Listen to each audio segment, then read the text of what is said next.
اعوذ باللہ من الشیطان الرجیم بسم اللہ الرحمن الرحیم الرحمن اللہ الرحمن علم القرآن اللہ رب العالمین نے ہی اپنے سسٹم سے علم دیا انسان کو قرآن کا. علمہ البیان اللہ رب العالمین نے ہی اپنے سسٹم سے سکھایا انسان کو پڑھنا سمجھنا اور ادب کے ساتھ بولنا. الذی علم بالقلم اللہ رب العالمین نے اپنے سسٹم سے انسان کو قلم یعنی پین کا نالج دیا اور پین سے بھی نالج دیا. علم الانسان ما لم یعلم اللہ رب العالمین نے ہی اپنے سسٹم سے علم کے ایسے دروازے کھولے جو انسان جانتا بھی نہیں تھا. سبحانک لا علم لنا الا ما علمتنا انک انت العلیم الحکیم. علم کے تمام سورسز اللہ العلیم اللہ رب العالمین سے ہی ہیں. ہم انسانوں کو کچھ بھی علم نالج یا ٹیلنٹ نہیں پتہ، ہمیں صرف وہی پتہ ہے جو اللہ رب العالمین آپ نے آپ کے سسٹم سے ہم سب کو سکھایا ہے. لا الہ الا انت سبحانک انی کنت من الظالمین. نہیں الہ نہیں گاڈ نہیں سکھانے والا آپ کے سوا کوئی. آپ ہی کی مہیما ہے، آپ ہی کی گلوری ہے. بے شک میں ہی آپ کی تمام نعمتوں کا مس یوزر ہوں، میں ہی خطا کار ہوں. حضرت محمد صاحب صلی اللہ علیہ وسلم کو ان کی سوسائٹی کے لوگ جانتے تھے، پہچانتے تھے، صادق اور امین مانتے تھے، لیکن نہیں مانا. نہیں ماننے والوں نے تو صرف اس علم کو نہیں مانا جو اللہ رب العزت نے حضرت محمد صاحب صلی اللہ علیہ وسلم کے ذریعے انسانوں کے لیے بھیجا تھا. ان کی سوسائٹی کے مخالف لوگوں نے صرف اس علم کی مخالفت کی جو ان تک اللہ العلیم رب نے بھجوایا تھا، یعنی العلیم رب کی مخالفت، قرآن کریم کی مخالفت. اسی طرح کے حالات اور بھی نبیوں کے ساتھ ہوئے ہیں جس کے بارے میں قرآن کریم میں پڑھ سکتے ہیں. سورت نمبر 10 آیت نمبر 39. بل کذبوا بما لم یحیطوا بعلمہ، بلکہ جھٹلایا انہوں نے اس سچ کو، اس علم کو جو ہم نے ان تک پہنچایا تھا، جسے وہ اپنے علم کی سمجھ سے پہچان نہیں سکے، کور نہیں کر سکے.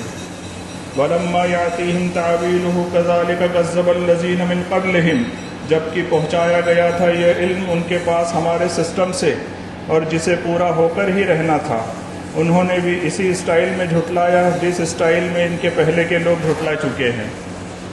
فانظر کیف کان عاقبۃ الظالمین، تم سب دیکھ ہی رہے ہو برباد کھنڈارات، یعنی علم کو اس کی جگہ نہیں دینے کا، اس کا سٹینڈرڈ نہیں دینے والوں کا انجام.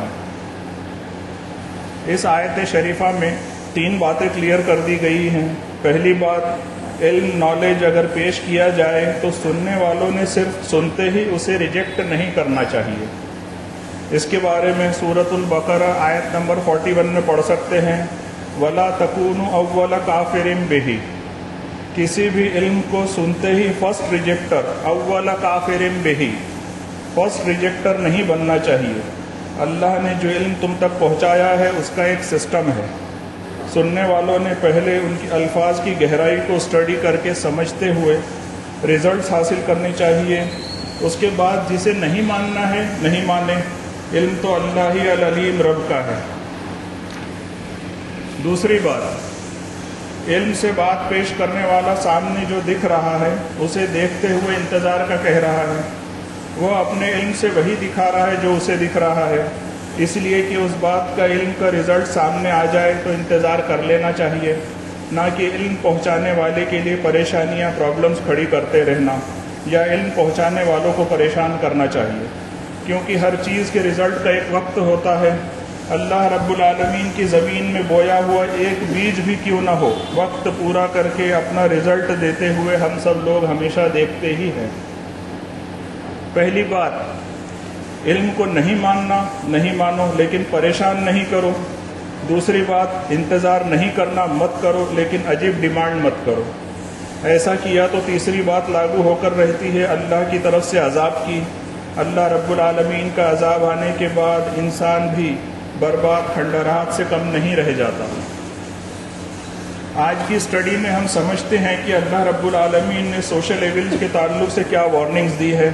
جنہیں ہم سمجھتے ہوئے اپناتے ہوئے خود کو گناہوں سے بچانے کی کوشش کرتے ہی رہنی چاہیے۔ سورت نمبر 49 آیت نمبر 12 ہم سب نے کئی مرتبہ پڑھی ہے اور لوگوں سے اس کے بارے میں سنا بھی ہے۔ یا ایھا الذین آمنوا اجتنبوا کثیرا من الظن، اے ایمان والو کسی کے بارے میں کچھ بھی سوچ لینے والے کام سے بچو۔ گمان یعنی پریجوڈیس مائنڈ سیٹ کرنے سے بچو اور لگائی بجھائی کرنے سے خود کو بچاؤ۔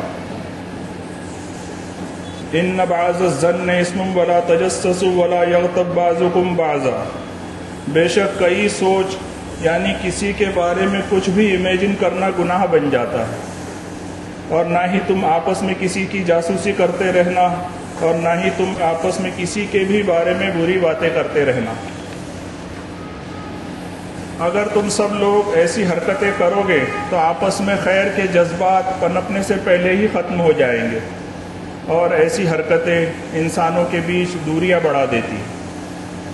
ایحب احدکم ان یاکل لحم اخیہ میتا فکرہتموہ، کیا تم میں سے کوئی خود کے مرے ہوئے بھائی کا گوشت کھانا پسند کر سکتا ہے؟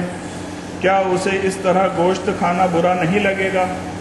آیت شریفہ میں بتائی گئی باتوں کی بھی یہی مثال ہے جسے کرتے ہوئے تمہیں برا لگنا چاہیے، یعنی آیت شریفہ میں بتائی ہوئی حرکتوں سے ہم سب نے خود کو بچانا چاہیے۔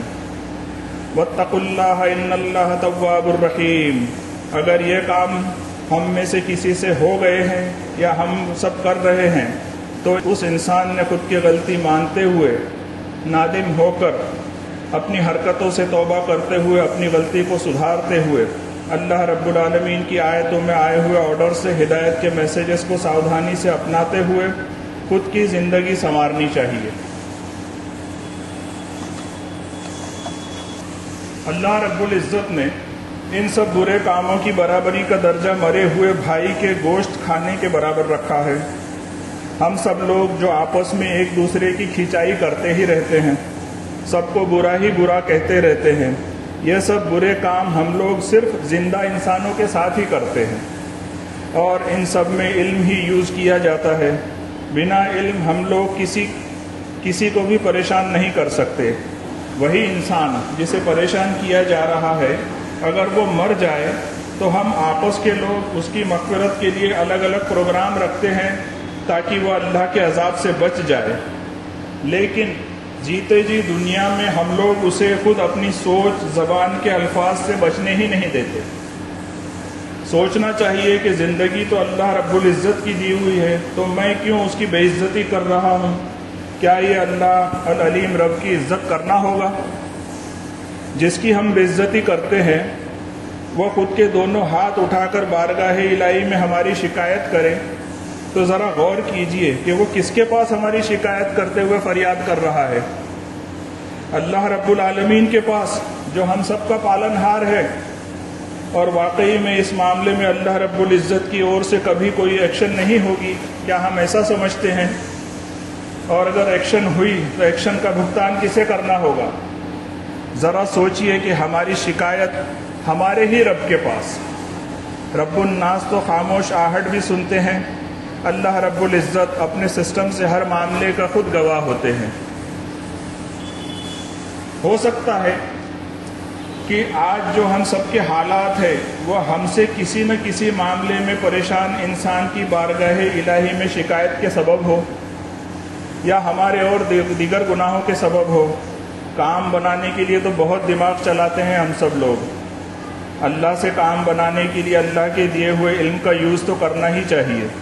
اس علم کو یوز کر کے ہمیں سدھارنا چاہیے خود کے ریلیشن ہر انسان سے، کیونکہ ہر انسان اللہ کا ہی بنایا ہوا ہے، ہر انسان اللہ کی امانت ہے، اور ہم کسی بھی انسان کو کبھی بھی پریشان نہیں کر سکتے۔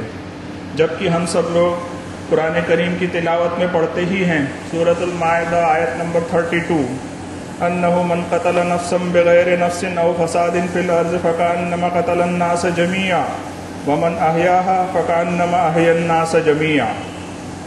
اللہ رب العزت ایک انسان کے جان کی عزت تمام انسانوں سے کر رہے ہیں، تمام انسانیت سے کر رہے ہیں، اور ہمیں اللہ کے بنائے ہوئے صرف ایک انسان کی قدر نہیں ہے۔ ابھی کچھ دیر پہلے میں نے پڑھا کہ أيحب أحدكم أن يأكل لحم أخيه ميتا فكرهتموه؟ کیا تم میں سے کوئی خود کے مرے ہوئے بھائی کا گوشت کھانا پسند کر سکتا ہے؟ کیا اسے اس طرح کا گوشت کھانا برا نہیں لگے گا؟ ہم سب ہمارے مرے ہوئے انسان بھائی کا گوشت تو نہیں کھا سکتے، لیکن ہم اسے پریشان کر کے اس انسان کے تمام ایموشنز تو کھا ہی جاتے ہیں۔ کبھی اس پریشان انسان کے دماغی حالات کو بھی سمجھنے کی کوشش کی جائے، خود کے پریشانی والے حالات کو سوچ سمجھ کر۔ فرمایا اللہ رب العالمین نے، یا ایھا الذین آمنوا قوا انفسکم واہلیکم نارا، بارک اللہ لنا ولکم فی القرآن العظیم ونفعنا وإیاکم بالآیات والذکر الحکیم، انہ تعالی جواد کریم ملک بر الرؤوف الرحیم فاستغفروہ انہ هو الغفور الرحیم۔